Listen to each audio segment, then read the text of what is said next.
Next जो हम लोग का यूनिट था नेक्स्ट हम लोग का जो यूनिट था वो यूनिट सेकंड था।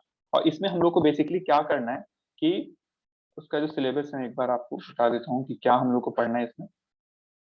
हम लोग को इसमें सिग्नल्स के बारे में पढ़ना है, बेसिक सिग्नल्स। ठीक है ना, देखो basic idea of impulse signal, basic idea of impulse signal, unit step, ramp, Laplace transform, ऐसे करके। ठीक है ना, ये हमको पढ़ना है इसमें मेनली।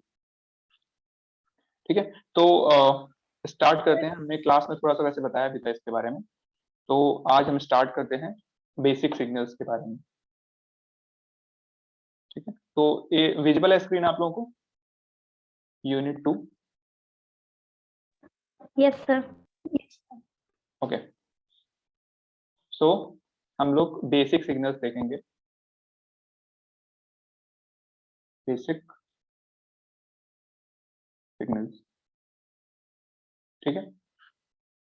तो सिग्नल्स के बारे में ऑलरेडी आपको पता होगा। सिग्नल क्या होता है? इंफॉर्मेशन कैरियर होता है, कोई भी इंफॉर्मेशन को कैरी करने के लिए सिग्नल का यूज होता है।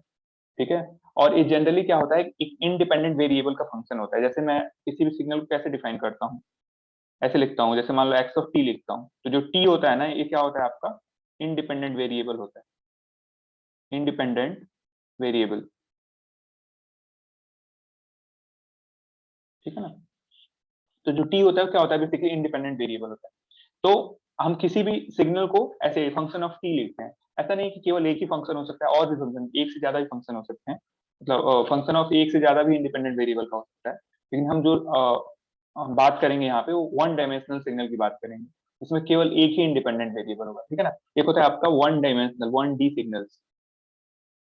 ठीक है ना, इसमें क्या होता है, जो इंडिपेंडेंट वेरिएबल होगा ना, इसमें सिंगल इंडिपेंडेंट वेरिएबल होगा, सिंगल इंडिपेंडेंट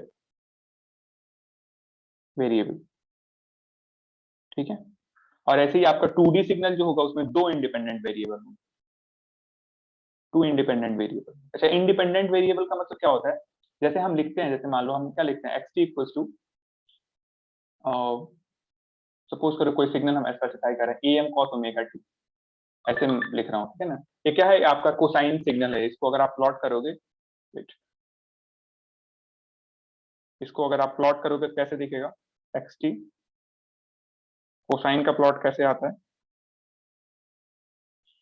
कोसाइन का प्लॉट हमेशा देखो, ये टी की वैल्यू अगर आप जीरो रखोगे, देखो ये अगर सपोज करो ये आपका ये ओमेगा टी एक्सेस है, मान लो सपोज करो ओमेगा टी एक्सेस है। ठीक है, अब ओमेगा टी को मैं जीरो रख दूं यहाँ पे, ओमेगा टी को यहाँ पे अगर मैं जीरो रख दूं तो क्या आएगा बताओ? ओमेगा टी को जीरो रखूंगा तो एक्स टी की वैल्यू कितनी आएगी? ये आपका सपोज करो एम ए एम आ जाएगी ना। ठीक है, हाँ, तो एग्जैक्टली ए एम से स्टार्ट होगा। मतलब यहाँ पे देखो क्या है, ओमेगा टी की वैल्यू यहाँ पे जीरो है, तो एक ओमेगा टी की जीरो मतलब वैल्यू पे एक्स टी की वैल्यू कितनी आ रही है? ए एम आ रही है। ठीक है, अब देखो जैसे जैसे आप ओमेगा टी को बढ़ाते जाओ, ठीक है ना, सपोज करो आपने ओमेगा टी की वैल्यू कर दी से कि जीरो पहले रखा, फिर पाई बाई टू कर दिया। पाई बाई टू का मतलब क्या है? 90 डिग्री। तो कॉस 90 कितना होता है? जीरो।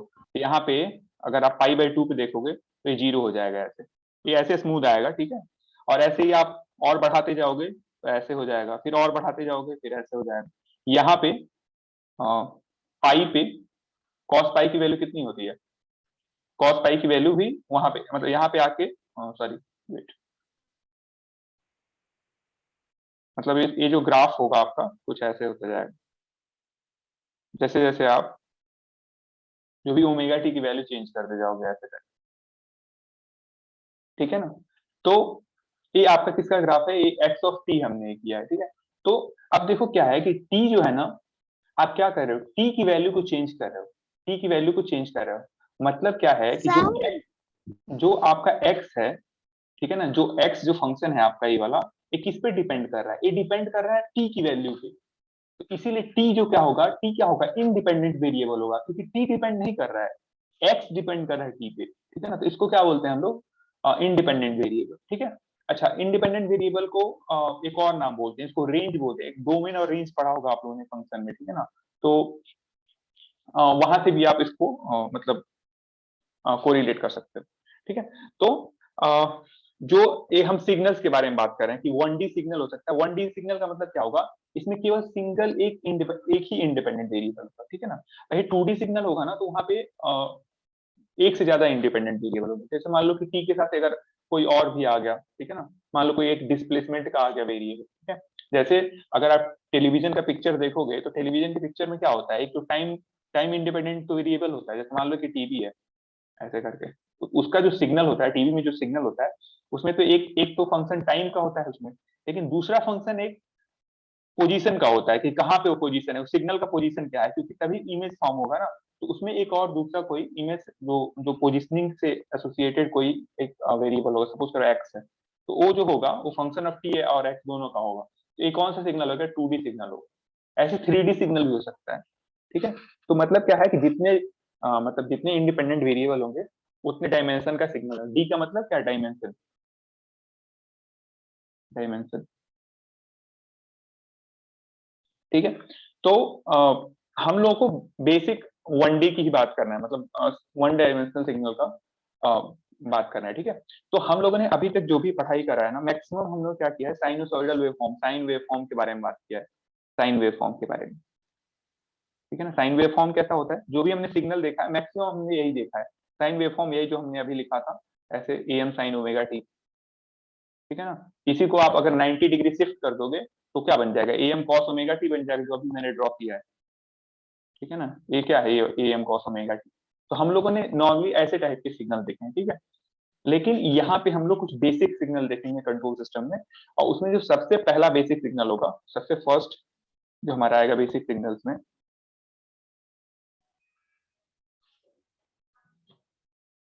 जो फर्स्ट बेसिक सिग्नल आएगा वो आएगा आपका, फर्स्ट जो बेसिक सिग्नल आएगा वो आएगा यूनिट स्टेप सिग्नल। अब यूनिट स्टेप क्या है, देखो नॉर्मली पहले क्या करते हैं ना, एक स्टेप सिग्नल डिफाइन करते हैं। स्टेप सिग्नल का मतलब क्या होता है ना, कि उसमें जो चेंज होता है ना, जैसे यूनिट स्टेप सिग्नल डिफाइन कैसे होता है, ये देखो ध्यान से।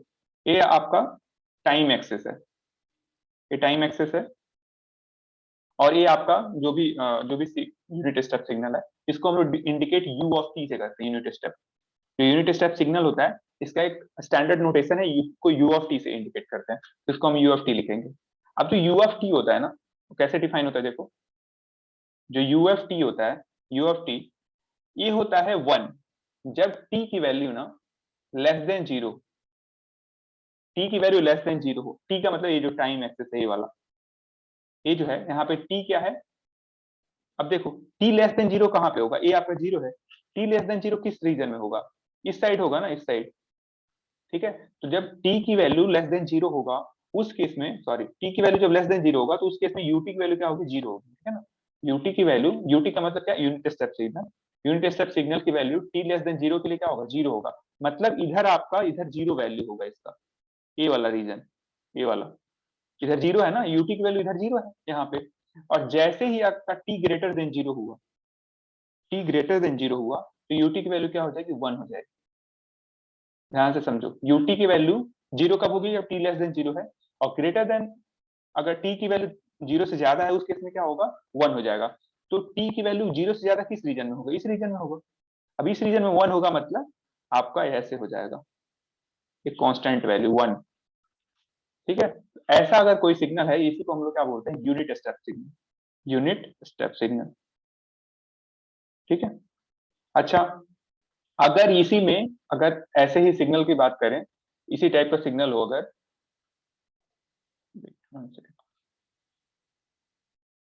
अगर इसी को कॉपी कर लूं,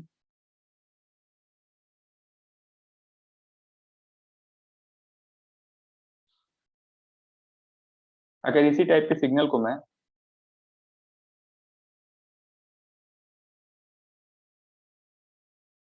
ऐसे डिफाइन कर दूं, मतलब यहाँ पे जो भी यूटी को मैं हटा दूं, यूटी किसके लिए नाम होता है, यूटी यूनिट स्टेप के लिए नाम होता है। सपोज करो एक, इसका नाम मैं ऐसे लिख दूं एक्स ऑफ टी, इस सिग्नल का नाम लिख दूं एक्स ऑफ टी। अब इस सिग्नल को हमको लिखना है तो कैसे लिखूंगा, देखो एक्स ऑफ टी की जो है, इसकी वैल्यू जीरो है। जीरो कब है, जब टी की वैल्यू क्या है, लेस देन जीरो है। टी की वैल्यू लेस देन, इस साइड में टी की वैल्यू क्या है, लेस देन जीरो है। मतलब इधर निगेटिव एक्सिस है ना, निगेटिव नंबर होंगे ना इधर तो, और इधर पॉजिटिव नंबर होंगे। तो जब निगेटिव नंबर हमेशा जीरो से कम होता है, तो जीरो से जब कम हो रहा है तो जो एक्स ऑफ टी है इस पे तो जीरो है ना, इसकी वैल्यू तो जीरो है, इसी लाइन पे है, इसलिए जीरो लिखा हूं, ठीक है। और जब टी से ज्यादा हो रहा है, टी से ज्यादा हो रहा है, टी सॉरी टी की वैल्यू जीरो से ज्यादा हो रही है, उस केस में क्या हो रहा है, इसकी वैल्यू ए हो रहा है, ए, ठीक है ना। तो ऐसा अगर आपका कोई सिग्नल की प्रॉपर्टी है तो इसको बोलते हैं हम लोग स्टेप सिग्नल। इसमें यूनिट हट गया, क्यों? क्योंकि यूनिट स्टेप में जो एम्पलीट्यूड है ना सिग्नल का, जो सिग्नल का स्ट्रेंथ है वो क्या था, 1 था, लेकिन इसमें कितना है, ए है, तो इसको बोलते हैं हम लोग स्टेप सिग्नल, ठीक है ना। तो दोनों एक ही है, बस स्टेप सिग्नल का अगर एम्पलीट्यूड 1 कर दोगे तो उसको बोलेंगे यूनिट, लगा देंगे यहाँ पे, ठीक है ना। यूनिट का मतलब क्या हो गया कि उसका जो एम्पलीट्यूड है या फिर उसका जो स्ट्रेंथ है वो 1 है, ठीक है। तो ये बहुत ही इंपॉर्टेंट सिग्नल है। जैसे आप लोग डीसी, जैसे मान लो कोई एग्जांपल इसका क्या है, जैसे आप बैटरी जानते होगे, ठीक है।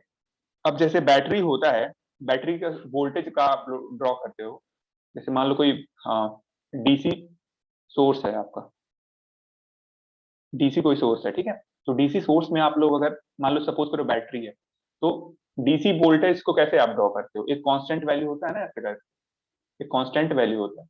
उस कांस्टेंट वैल्यू को आप कैसे, सपोज करो 5 वोल्ट ऐसे लिखा होगा, तो उसको कैसे आप रिप्रेजेंट करोगे? इसको अगर रिप्रेजेंट करना होगा तो इसको मैं लिखूंगा ऐसे, अगर सपोज करो ये आपका है, सपोज करो एक्स ऑफ टी है, इसको मैं लिखना होगा तो क्या लिखूंगा, x of t equal to 5 times u t, ऐसे लिख दूंगा, ठीक है। क्योंकि आपको पता है यूटी क्या होता है, आपको पता है ना, यूटी की दो वैल्यू पॉसिबल है, यूटी इक्वल नहीं तो जीरो हो सकता है, नहीं तो 1 हो सकता है।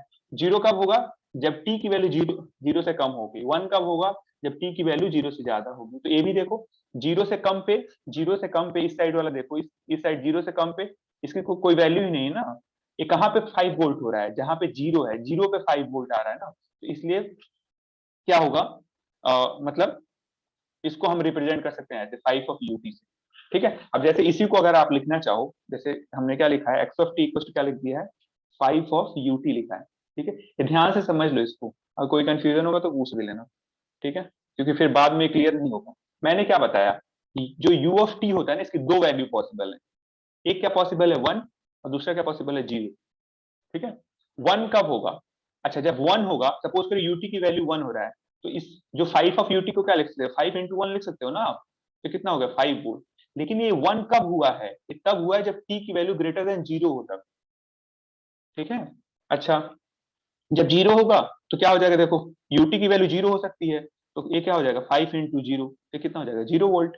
और 0 वोल्ट कब होगा, जब टी की वैल्यू किससे, 0 से क्या हो, छोटी हो तब, ठीक है ना। इसीलिए आप किसी भी ऐसे डीसी सोर्स को कैसे आप स्टेप फंक्शन, स्टेप जो भी स्टेप सिग्नल के टर्म्स में लिख सकते हो आप, ठीक है।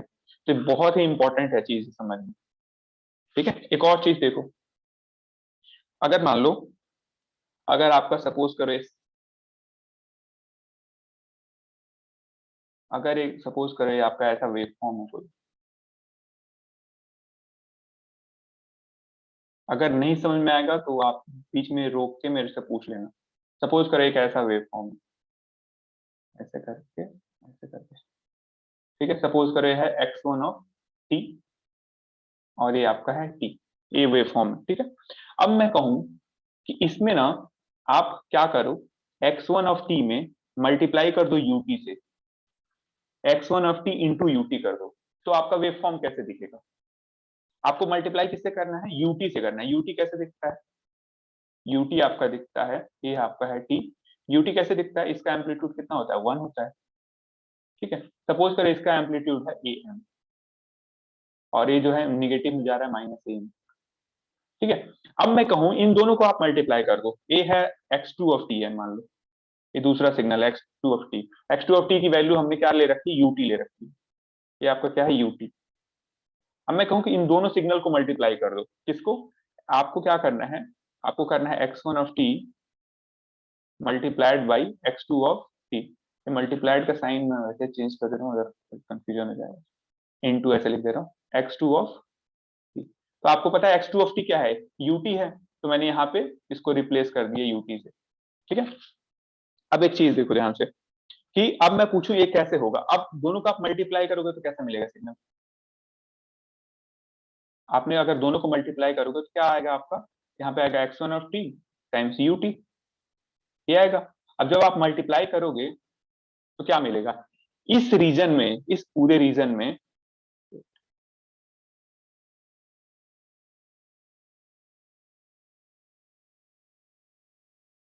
ये जो पूरा रीजन है, कहाँ गए,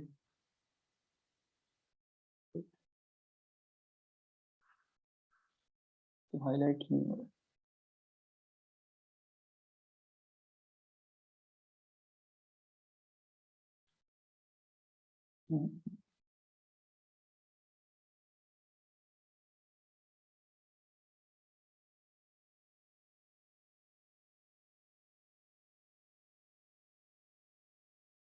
ये देखो इस पूरे रीजन में, ये वाला जो रीजन है, ठीक है, इस पूरे रीजन में जो यूटी की वैल्यू कितनी होती है, क्या बताएगा, what is the value of u t in this region, जो मैंने ऐसे मार्क किया है,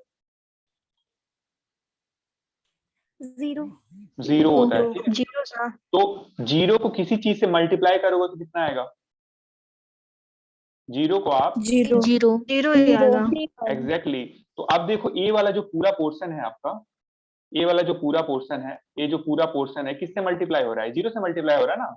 ये जो पूरा पोर्शन है इस साइड पूरा जीरो है, ये जीरो से मल्टीप्लाई हो रहा है, तो इधर क्या आएगा, कुछ नहीं मिलेगा आपको, ठीक है। अब अब देखो, अब कोई भी चीज को आप वन से मल्टीप्लाई करोगे, इस रीजन में यूटी की वैल्यू कितनी है, ये वाला जो रीजन है ये वाला, इस रीजन में यूटी की वैल्यू कितनी है, वन है। तो अब इस चीज में आप 1 वन से मल्टीप्लाई करोगे अगर इस पूरे सिग्नल को, तो वही सिग्नल आ जाएगा। मतलब क्या आएगा, आप दोनों को मल्टीप्लाई करोगे तो कैसा दिखेगा आपको, यही वाला चीज कॉपी हो जाएगा, जो ए है, राइट।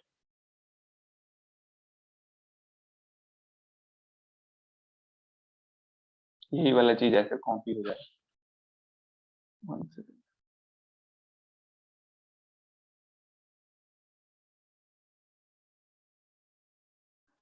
मेरा बना के ये आपका कुछ ऐसे आ जाएगा, ठीक है, ऐसे कर, समझ रहे हो। तो इसका यूटी जो हम लोग डिफाइन कर रहे हैं, यूटी का मतलब क्या है, unit step signal, unit step signal. तो अगर आप किसी सिग्नल को, किसी भी सिग्नल को यूनिट स्टेप सिग्नल से आप मल्टीप्लाई करते हो ना, तो सिग्नल कैसा है, जैसे ये देखो सिग्नल, अगर आप सपोज करो ये जीरो है, तो इसको आप क्या बोल सकते हो, इसको लेफ्ट, आप राइट हैंड साइड बोल सकते हो ना, राइट हैंड साइड, और इसको क्या बोलते हो, लेफ्ट हैंड साइड बोल सकते हो। अगर ये बीच है, जीरो वाला पोर्शन बीच का है, तो आप इसको क्या बोल सकते हो, इधर राइट हैंड साइड बोल सकते हो, इधर लेफ्ट हैंड साइड बोलते हो। तो अगर किसी सिग्नल को अगर मैं यूटी से मल्टीप्लाई करता हूँ, तो वो सिग्नल कैसा बन जाता है, वो बन जाता है, इधर क्या बचा, केवल केवल राइट हैंड साइड ही बचा। तो सिग्नल क्या बन जाता है, अगर मैं किसी सिग्नल को यूटी से मल्टीप्लाई करूंगा, यूटी का मतलब यूनिट स्टेप सिग्नल से, तो कैसा सिग्नल बन जाएगा, राइट हैंडेड सिग्नल बन जाएगा। मतलब वो क्या होगा, आपके केवल राइट में, आपके राइट का मतलब कि जीरो जो है ना, जो ओरिजिन है उसके राइट में ही केवल एग्जिस्ट करेगा। ये जो ओरिजिन है इसके इसके राइट में ही हमेशा एग्जिस्ट करेगा वो, ठीक है ना। तो इसीलिए वो राइट हैंडेड सिग्नल होगा, ठीक है। ये चीज एकदम क्लियर कट समझ लो, अगर आप यूटी से मल्टीप्लाई कर दोगे तो राइट हैंडेड सिग्नल होता है, ठीक है। और राइट हैंडेड सिग्नल होगा, और उसके सिग्नल के एम्पलीट्यूड में कोई डिफरेंस नहीं आएगा, क्योंकि यूटी का एम्पलीट्यूड कितना है, वन है, ठीक है ना। यूटी का एम्पलीट्यूड कितना है, यूटी की दो वैल्यू पॉसिबल हो सकती है, एक पॉसिबल हो सकता है कि उसकी वैल्यू जीरो हो जाए, या फिर दूसरी पॉसिबिलिटी क्या है, उसकी वैल्यू वन हो जाए, ठीक है। तो जब जीरो होगा तो देखो जिस साइड में जीरो है उस साइड का सिग्नल को उसने हटा ही दिया, वो तो हट ही गया जब मल्टीप्लाई हुआ तो, और जिस साइड में वन है तो एग्जैक्टली वही चीज कॉपी हो गई, ठीक है। तो मतलब ये है कि अगर आपको किसी भी सिग्नल को, मतलब कोई सिग्नल है उसको राइट हैंडेड सिग्नल में कन्वर्ट करना है, तो आप सिंपली उसको यूटी से मल्टीप्लाई कर दो। या फिर दूसरा चीज क्या है, किसी डीसी डीसी वोल्टेज को रिप्रेजेंट करना है, जैसे हमने देखा कि इसमें क्या था कि 5 वोल्ट डीसी को रिप्रेजेंट करना है, एक्चुअल में 5 वोल्ट डीसी को आप कैसे लिखोगे, 5 u t, t equal to zero से अगर मान लो ऐसा हो रहा है, ठीक है। अब एक चीज देखो इसमें इंपॉर्टेंट क्या है, जो समझने वाली चीज है, जो मैथमेटिकल पॉइंट ऑफ व्यू से बहुत इंपॉर्टेंट है, वो ये है कि एक चीज ध्यान से देखो कि मैंने क्या बोला, यूटी की जो वैल्यू है ना, जो मैंने बोला कि यूटी जो है इक्वल टू क्या हो सकता है, दो वैल्यू हो सकती है, नहीं तो जीरो नहीं तो वन। जीरो कब होगा, जब टी की वैल्यू लेस देन जीरो हो, और वन कब होगा, जब टी की वैल्यू ग्रेटर देन जीरो। लेकिन मैं पूछूं at t equal to zero, उस पे यूटी की वैल्यू क्या होगी, तो ये हमको नहीं पता है, t इक्वल टू 0 पे हमने क्या डिफाइन किया है, t से छोटा मतलब 0 से अगर छोटा होगा तो 0 होगा, 0 से अगर बड़ा होगा तो 1 होगा, लेकिन 0 पे क्या होगा, एक्चुअल में जो ut होता है ना, ut जो होता है यूनिट स्टेप फंक्शन या फिर यूनिट स्टेप सिग्नल जो होता है, यूनिट स्टेप सिग्नल जो है सिग्नल, वो क्या होता है, डिसकंटिन्यूअस होता है, discontinuous continuous at t equal to 0। डिसकंटिन्यूअस का क्या मतलब होता है, डिसकंटिन्यूअस का मतलब ये है कि वहां पे एब्रप्ट चेंज होगा, मतलब एकाएक चेंज होगा इस पॉइंट पे, ठीक है ना। t इक्वल टू 0 पे देखो, अगर हम ut बनाते हैं ऐसे, जो u ऑफ t हम बनाते हैं ऐसे, ये t है हमारा, ये u ऑफ t है, अगर u ऑफ t होता है ऐसे, ये 1, ठीक है। अब देखो t इक्वल टू 0 कहाँ है, t इक्वल टू 0 यहाँ पे है, इस पॉइंट पे है, ठीक है ना। अब इस पॉइंट पे क्या है, इधर पूरा आपका ut 0 आ रहा था, एकाएक चेंज हो गया यहाँ पे ऐसे 1 पे चला गया, ठीक है। तो मैं ये कह रहा हूँ कि t इक्वल टू 0 पे क्या होता है, ut जो होता है वो डिसकंटिन्यूअस है। तो कोई अगर आपसे पूछे कि t इक्वल टू 0 पे वैल्यू कितनी होगी, ठीक है ना, तो आप एक्चुअल में मतलब आपसे कोई पूछे कि u ऑफ 0 जो है, u ऑफ 0 बताओ, u ऑफ 0 का मतलब कि हमने t की जगह पे क्या किया, एट t इक्वल टू 0 रखोगे u ऑफ t में, तो क्या हो जाएगा, u ऑफ 0 हो जाएगा। तो u ऑफ 0 क्या होगा, तो ये क्या है, एक्चुअल में ये क्या है, डिसकंटिन्यूअस है, इस पे डिसकंटिन्यूअस है। मतलब क्या हो सकता है कि 0 और 1 की वैल्यू, 0 और 1 के बीच में कोई भी वैल्यू ले सकता है, लेकिन वो क्या वैल्यू लेगा, अगर आप वैसे बताना चाहो ना तो इसको बता सकते हो कि हाफ होगा, मतलब दोनों का एवरेज ले लो। दोनों का एवरेज का मतलब क्या, दो वैल्यू पॉसिबल है, क्या पॉसिबल है, 0 भी हो सकता है और 1 भी हो सकता है, दो वैल्यू पॉसिबल है, डिवाइडेड बाई 2 कर दो, तो ये हाफ वैल्यू हो सकती है, ठीक है ना। लेकिन ये जो है ना, ये एवरेज है। तो इसीलिए कभी कभी किसी किसी बुक में कैसे डिफाइन होता है, जो यूटी होता है ना वो वैसे डिफाइन होता है, यूटी इक्वल टू होता है 1, या फिर पहले 0 लिख लो, 0 कब होगा, जब t लेस देन 0 होगा, ठीक है, जो t की वैल्यू 0 से कम हो, और 1 कब होगा, जब t ग्रेटर देन और इक्वल टू 0 हो, ठीक है ना। कुछ बुक्स में ऐसे डिफाइन किया गया है, मतलब इस पे डिफाइन कर दिया गया। अब इस अगर आपके पास कोई ऐसा फंक्शन हो, मतलब कोई ऐसा सिग्नल हो, अब इसमें पूछा जाए कि t इक्वल टू 0 पे, t इक्वल टू 0 पे ut की वैल्यू क्या है, अगर इस चीज में आपसे पूछा जाए कि what will be the value of u of t at t equal to 0, क्या आंसर होगा बताओ।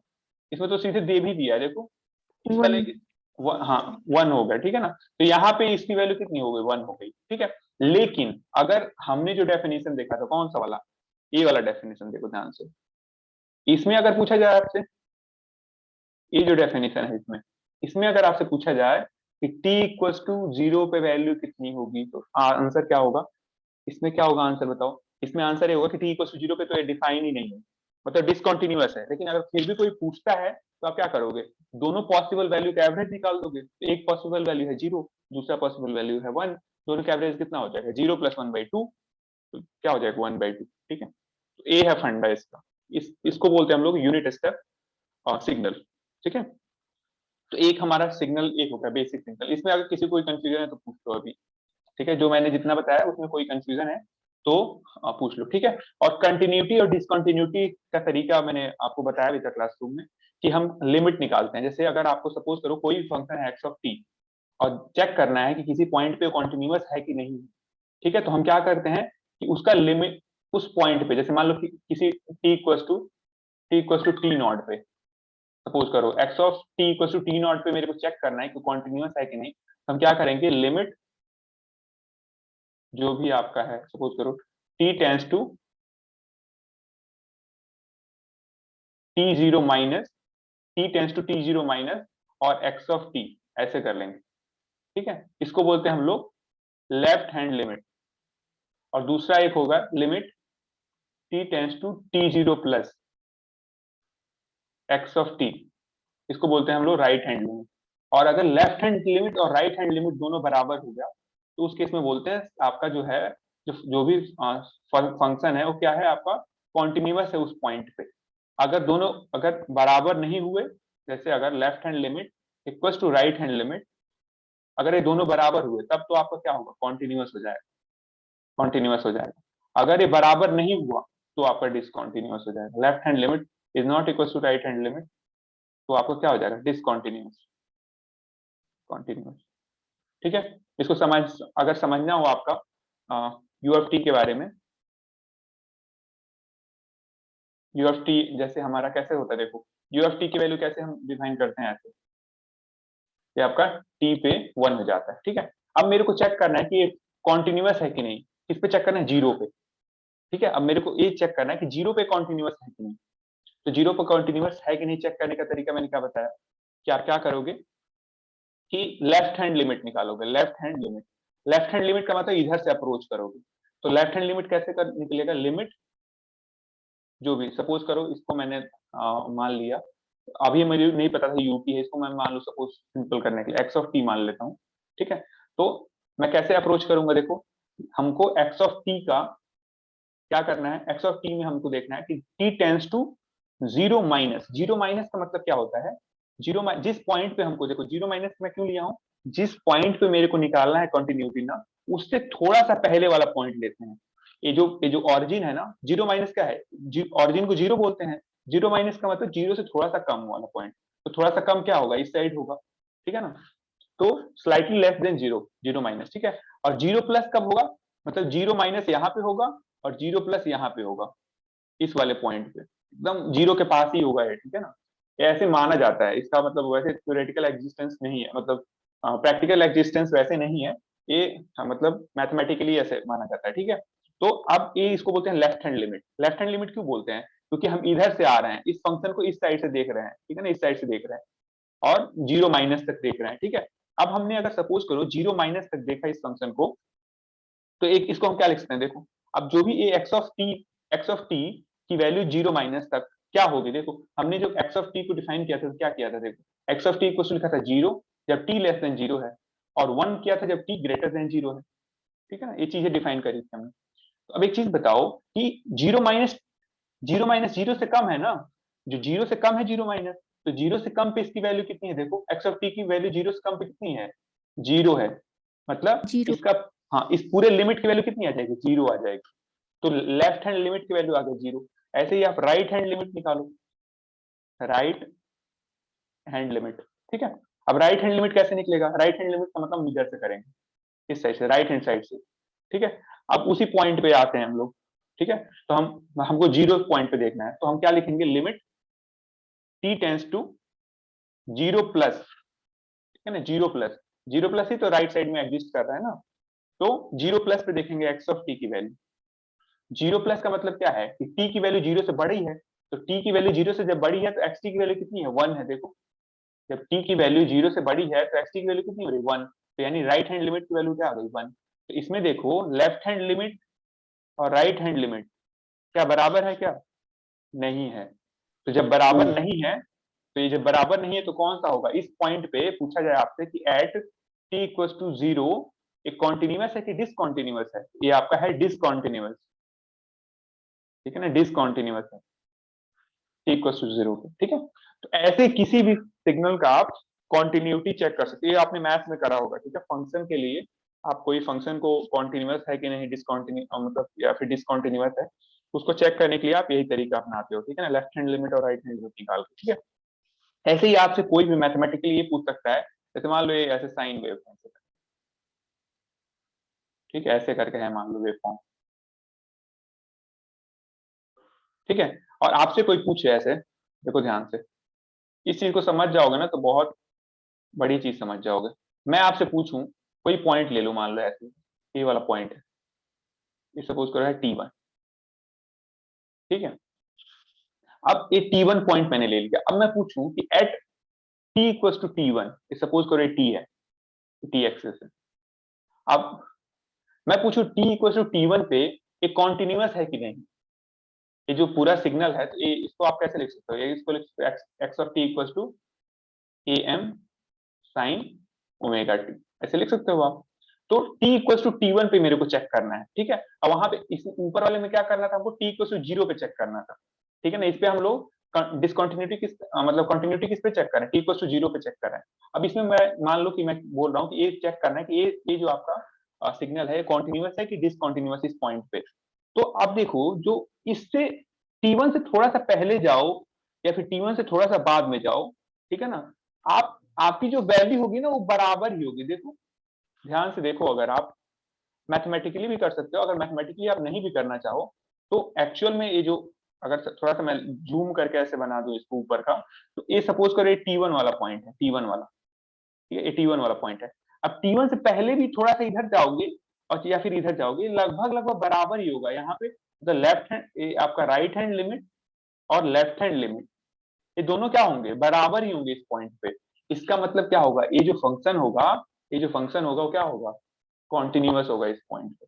तो ऐसे ही हम किसी पॉइंट पे कॉन्टिन्यूटी और डिसकॉन्टिन्यूटी निकालते हैं।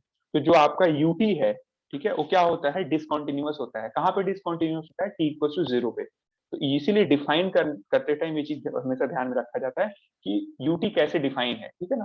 तो अगर यूटी का एक्चुअल में जो डेफिनेशन है ऐसे है, ठीक है ना, u t equal to 0 when t is less than 0 और u t equal to 1 when t is greater than 1, t is greater than 0, ठीक है ना। ये आपका डेफिनेशन है। इससे अगर कोई पूछता है कि what is the value of UT है टी इक्वल टू 0, तो आप बता सकते हो इसमें, इस केस में आपका ये बता सकते हो कि यूटी डिसकॉन्टिन्यूअस होता है टी इक्वल टू 0 पे, ठीक है। तो अगर फिर भी इंसिस्ट करता है वैल्यू, तो आप एवरेज ये करके बता दो, क्योंकि इस पे तो डिफाइन ही नहीं है ना, 0 या 1 के बीच में कुछ भी हो सकता है।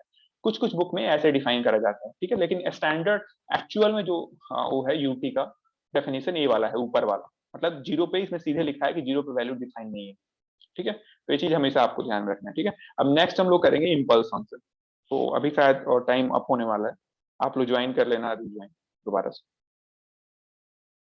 और इसमें किसी को कोई